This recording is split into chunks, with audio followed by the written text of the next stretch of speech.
Martin Buber. Martin Buber was born in 1878 in Vienna and ended up many years later in Israel.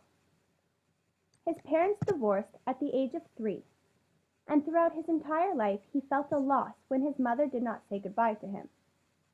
He broke off with Jewish customs to study secular philosophy. At the age of 18, he went to the University of Vienna. He did a doctorate in medieval mysticism, which led him to Jewish mysticism.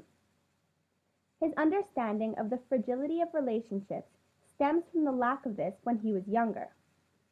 He learned the dynamic and difficulty of establishing a relationship. In 1923, he wrote his famous essay on I and Thou. An I and Thou encounter is being in such a deep relationship that you don't know where you end and the other person begins. You accept the other being's flaws without any objectification.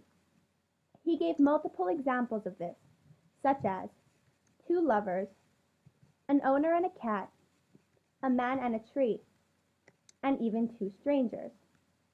The words Buber uses to describe the I and Thou relationship are meeting, dialogue, mutuality, and exchange. The I and Thou relationship also refers to one with God. In his mind, this is the only true way to communicate with God.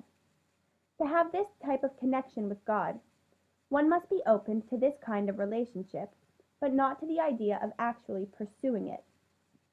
Some wondered if this would be considered an I and Thou relationship or an I and It relationship. Buber claims it to be an I and Thou relationship because eventually God will answer your prayer.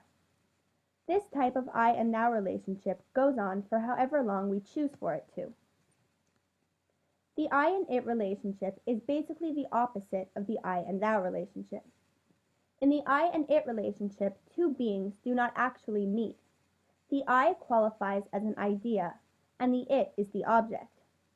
The I and It relationship is how an individual treats other things, people, etc.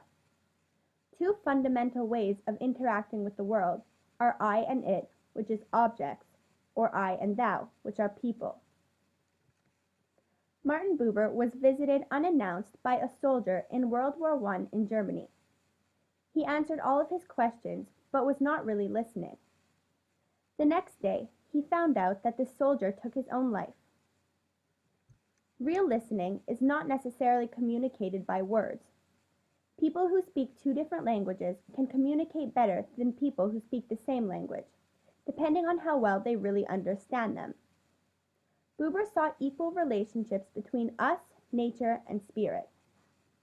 We are not categorized by them or comparing them. You can see a tree and say, one day we're going to cut this down. Or you can see a tree as a unique person, not a species, and then it is no longer a tree. Teenagers, for the most part, do not fully give themselves to their significant other. However, they claim it is true love. I think this is an example of a case where I and Thou relationship is not truly present. However, when a relationship turns into a marriage, and that marriage turns into a family, it truly becomes an I and Thou relationship. I think this is especially true with a parent and a child.